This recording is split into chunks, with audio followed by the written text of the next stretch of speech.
सुंदरवन नाम के एक जंगल में टुनटुनी नाम की एक चिड़िया अपने भैया भाभी के साथ रहती थी। टुनटुनी की भाभी रानी चिड़िया स्वभाव की बहुत ही खड़ूस और अत्याचारी थी। वो चाहती थी कि टुनटुनी की शादी किसी भी अरे गहरे से हो जाए। एक दिन रानी चिड़िया बाजार जा रही थी। रास्ते में उसने देखा कि एक बहुत ही मजबूर और गरीब भिखारी कौवा अपनी बूढ़ी माँ की दवाई के लिए पक्षियों से भीख मांग रहा था। मेरी मदद करो, मेरी माँ बहुत बीमार है और मेरे पास उनके इलाज के लिए बिल्कुल भी पैसे नहीं है। मैंने बहुत लोगों से काम मांगा पर कोई भी मुझे काम नहीं देता। मेरी मदद कर दो, आपकी बहुत मेहरबानी होगी। तब तक आप लोग हमारे इस वीडियो को लाइक और अगर आपने हमारे चैनल को सब्सक्राइब नहीं किया है तो जल्दी से सब्सक्राइब कर लें और कमेंट सेक्शन में जरूर बताएं कि आपको हमारी ये कहानी कैसी लगी। ये भिखारी कौवा मेरे बहुत काम का है। अगर मैं इस भिखारी से टुनटुनी की शादी कर दूं, तो हम उस आफत से छुटकारा पा लेंगे और हमें 1 रुपया भी टुनटुनी की शादी में लगाना नहीं पड़ेगा और हमारे सिर से बला टल जाएगी। फिर हम आराम से रह सकेंगे। मैं तुम्हें पैसे दे सकती हूँ, पर तुम्हें मेरे लिए काम करना होगा। आप जो कहेंगे मैं करूँगा, पर इस वक्त मेरी माँ के इलाज के लिए मुझे पैसे दे दो। रानी चिड़िया उस कौवे को कुछ पैसे दे देती है और घर आ जाती है। अगले दिन रानी चिड़िया बंटी से बोली, बंटी, मैंने अपनी टुनटुनी के लिए बहुत ही अच्छे कौवे का रिश्ता देखा है। अगर तुम हाँ कहो तो मैं उस कौवे को आज ही घर बुला लेती हूँ। पर रानी, कौवा कौन से जंगल का है, क्या करता है, कैसा खानदान है? हमें ये सब भी तो देखना पड़ेगा कि नहीं? बस आ गई ना वही बात तुम्हारे दिमाग में। तुम तो सोचते हो कि मैं टुनटुनी की भाभी हूँ। माँ होती तो वो उसके लिए अच्छा रिश्ता ढूंढ कर लाती। रहने दो, तुम तो मुझे अपना समझते ही नहीं हो। भला मैं अपनी टुनटुनी के लिए कोई गलत रिश्ता ढूंढ कर थोड़ी ना लाऊंगी। नहीं, मेरा मतलब वो नहीं था। अच्छा ठीक है, शाम को तुम कौवे को घर पर बुला लो, मैं जल्दी घर आ जाऊंगा। है रानी चिड़िया उस भिखारी कौवे को शाम को अपने घर बुलाती है। उस कौवे का नाम कालू था। शाम को कालू नहा धोकर घर आ जाता है। कालू की मजबूरी ये थी कि वो एक गरीब भिखारी था और रानी ने उसकी माँ के इलाज के बदले में जो शर्त रखी थी वो उसे मजबूरी में माननी पड़ी और टुनटुनी की शादी कालू के साथ हो जाती है। पर शादी के बाद कालू टुनटुनी से कुछ भी नहीं छुपाता। वो उसे शुरू से लेकर आखिर तक सारी सच्चाई बता देता है। और ये है सारी सच्चाई। टुनटुनी, तुम अगर वापस अपने भैया के पास जाना चाहती हो तो मैं तुम्हें नहीं रोकूंगा। रानी भाभी ने मेरी शादी भले ही आपके साथ किसी भी तरह की हो, पर आप मेरे पति हैं और माँ जी मेरी माँ है। आप दोनों जहाँ रहेंगे मैं वहीं रह लूंगी। मैं वापस जाकर अपने भैया को और कष्ट नहीं देना चाहती।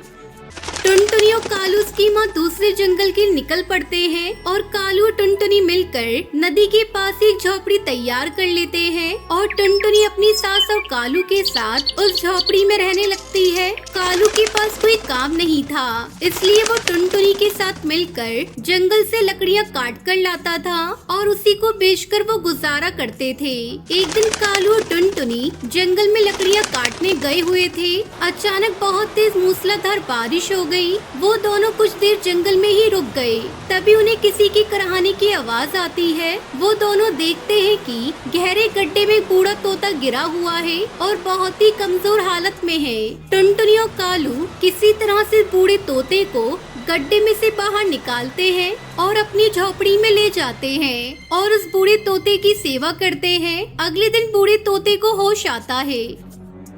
तुम दोनों ने मेरी जान बचाकर मेरे ऊपर बहुत बड़ा एहसान किया है। मैं एक जादूगर हूँ। जंगल के रास्ते घर जा रहा था।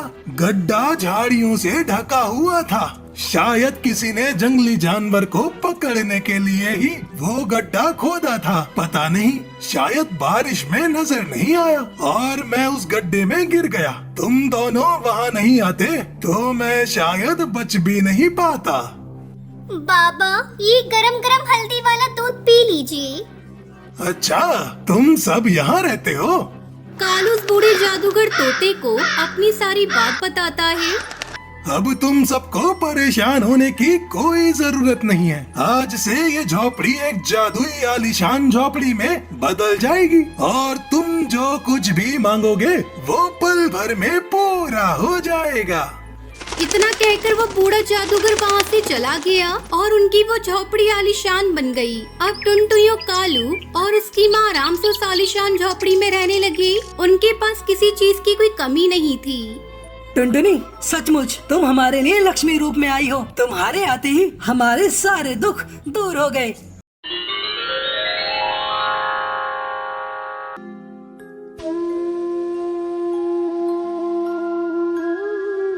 कश्मीर के जंगल में टोनी चिड़िया अपनी बहू टुनटुनी चिड़िया के साथ रहती थी। उसका एक बेटा था कालू। कालू को वो शहर के जंगल में रहकर नौकरी के लिए पढ़ाई किया करता था। एक दिन वो अपने घर आता है। उसे देखकर उसकी माँ टोनी और उसकी पत्नी टुनटुनी बहुत खुश होती है। माँ, मेरी पढ़ाई पूरी हो गई है और मुझे शहर में नौकरी भी मिल गई है। बस थोड़े ही दिनों की बात है, फिर मैं आपको और टुनटुनी चिड़िया को शहर के जंगल में अपने पास रखूंगा। कुछ दिनों बाद कालू शहर के जंगल लौट जाता है। धीरे धीरे समय गुजरने लगता है और एक दिन कालू का फोन टुनटुनी चिड़िया के पास आता है। तब तक आप लोग हमारे इस वीडियो को लाइक और अगर आपने हमारे चैनल को सब्सक्राइब नहीं किया है तो जल्दी से सब्सक्राइब कर लें और कमेंट सेक्शन में जरूर बताएं कि आपको हमारी ये कहानी कैसी लगी। हेलो टुनटुनी, मैंने शादी कर ली है। अब मैं यहीं शहर के जंगल में ही रहूंगा। आप लोगों को यहाँ आने की कोई जरूरत नहीं। मेरी पत्नी और मैं यहाँ अकेले ही रहेंगे क्योंकि कमाई इतनी ज्यादा नहीं है कि मैं आप लोगों को भी अपने साथ रख सकूं। इतना कहकर कालू फोन काट देता है। क्या बात है टुनटुनी, तू इतना क्यों रो रही है? हे भगवान, माँ जी ये कालू जी क्या कह रहे हैं? उन्होंने मुझे धोखा दिया है। पता नहीं किस कमबख्त से शादी कर ली और मेरी जिंदगी बर्बाद कर दी। मैं उन्हें कभी माफ नहीं करूँगी माँ जी। धीरे धीरे समय गुजरने लगता है। एक दिन कालू की पत्नी पिंकी चिड़िया उससे कहती है, सुनो जी, गांव के जंगल में अपना इतना बड़ा मकान है, क्यों ना आप उसे बेचकर शहर के जंगल में एक बड़ा सा मकान खरीद लें। लेकिन पिंकी, उस मकान में तो मेरी माता और मेरी गंवार पत्नी रहती है। मैं उसे कैसे बेच सकता हूँ? आप तो बहुत ही डरपोक हो जी। उनसे कहिए मैं आपके पास वापस आ गया हूँ और अब मैं आपके साथ रहूँगा। फिर मौका देखकर आप मम्मी जी से साइन करवा लेना, ठीक है? अपनी पत्नी की बात मानकर कालू वापस अपनी माँ और टुनटुनी चिड़िया के पास जाता है और उनसे कहता है, माँ, मैं वापस आ गया हूँ। माँ, मैं बहुत परेशान हूँ। मुझ पर बहुत सारा कर्ज हो गया है। आप मुझे मकान के कागज दे दीजिए जिससे मैं अपना कर्जा उतार सकूँ। अरे नास बेटे, क्या इसी दिन के लिए मैंने तुझे पाल पोस कर बड़ा किया था कि तू एक दिन हम लोगों को इस घर से बेघर कर देगा? चला जाए यहाँ से, मुझे अपना घर नहीं बेचना। टुनटुनी, अब तू ही समझा माँ को। ओ बेवड़े, मैं क्या समझाऊं माँ को? तूने दूसरी शादी कर ली और मुझसे कह रहा है कि माँ जी को समझाऊं। अब चले जाओ यहाँ से, हमें कोई जरूरत नहीं तुम्हारी। माँ जी, आप चिंता मत करो, मैं आप लोगों को अपने साथ शहर के जंगल में ले चलूंगा।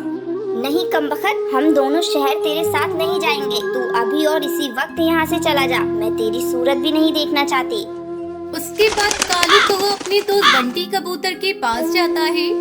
अरे बंटी भाई, मैं एक बहुत बड़ी मुसीबत में फंस गया हूँ। इस मुसीबत से तू ही मुझे बाहर निकाल सकता है। ऐसी क्या बात है दोस्त, मुझे भी तो बताओ। क्या पता मेरे पास तेरी सारी समस्या का समाधान हो। फिर कालू से सारी बात बताता है। इसमें कौन सी बड़ी बात है? तू अपनी माता को बिना बताए अपना घर बेच सकता है। तेरी माता को कानो कान खबर नहीं होगी। लेकिन उस मकान को खरीदेगा कौन दोस्त? मैं खरीदूंगा। तेरा दोस्त बंटी। ये ले एडवांस के पैसे, कल आकर सारी रकम ले जाना। कालू को वो अपने माँ बाप का घर बंटी कबूतर को बेच देता है और पैसे लेकर अपनी पत्नी पिंकी चिड़िया के पास शहर आ जाता है। उधर बंटी कबूतर कालू की माँ टुनटुनी के घर पहुँचता है और उनसे कहता है, टोनी काकी, जल्दी से ये घर खाली कर दो। इस घर का मालिक अब मैं हूँ। मैंने इसे खरीद लिया है तुम्हारे बेटे से। क्यों? ये तुम क्या कह रहे हो बंटी बेटा? ऐसा कैसे हो सकता है?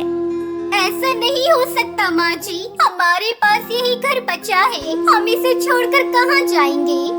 अब रोने धोने से कुछ नहीं होगा। ये देखिए माताजी, मेरे पास इस मकान के कागजात हैं। मैं 2 दिन की मोहलत देता हूँ आप दोनों को। जल्दी से इस मकान को खाली कर दो। मैं नहीं जानती थी जिस बेटे को मैंने अपना दूध पिलाया वही मुझे इस तरह से धोखा देगा और मुझे अपने ही घर से बेघर कर देगा। अब हम दोनों कहाँ जाएंगे माँ जी? हमारा तो कोई सहारा भी नहीं।